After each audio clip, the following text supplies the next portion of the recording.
The Honourable Leader of the New Democratic Party.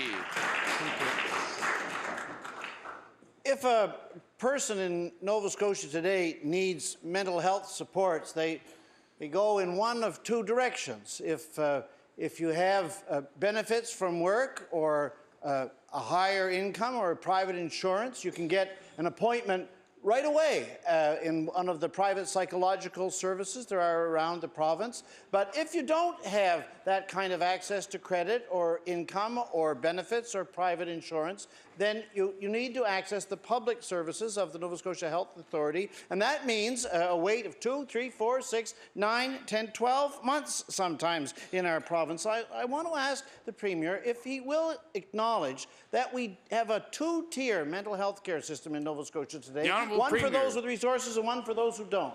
The Honourable Premier. Thank you, Mr. Speaker. I want to thank the Honourable for the question. I know he tabled a bill earlier today in this House referring to this very issue, Mr. Speaker. There are many complex challenges with how we provide services, whether it's in the public or private system, when it comes to the issue of mental health.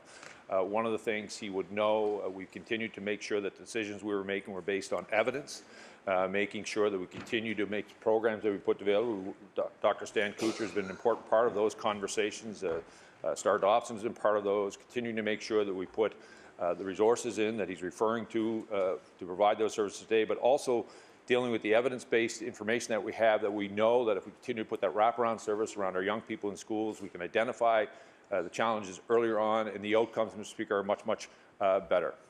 The Honourable Leader of the New Democratic Party.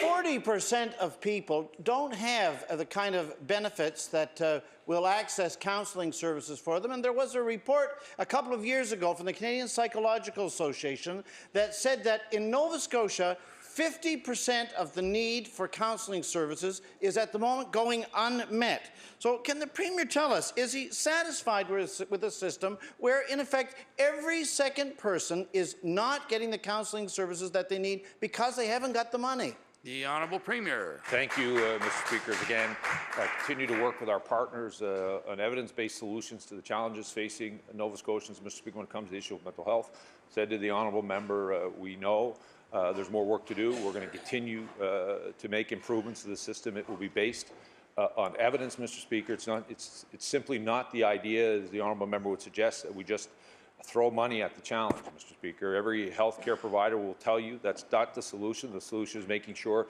that when we make these investments, it's around evidence. That's why we've made the investments in the wraparound services we're providing in schools. There's clear evidence that the earlier we can address the issues facing young Nova Scotians, the better it is for outcomes for them as they continue to grow through adolescence and into adulthood. The Honourable Leader of the New Democratic Party on his final supplementary.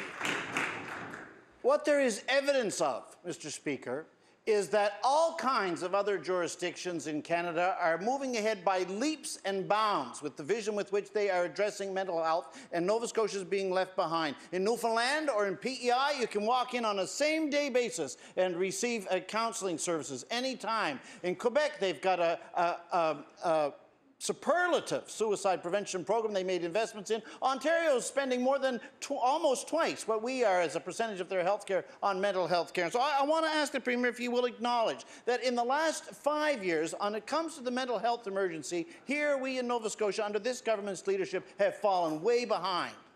The Honourable Premier. Again, Mr. Speaker, I want to thank the Honourable for the question. As I said to him earlier, and I'll say it again in this answer, Mr. Speaker, the decisions that we make around the investments we make in healthcare, particularly around mental health, will be evidence-based. It's why we've taken the recommendations of healthcare providers to ensure, Mr. Speaker, that we put in place programs that have early detection, identifying the challenges, and making sure then at that point we are providing those services so as they move through adolescence into adulthood, Mr. Speaker, we've dealt with the challenges they are facing.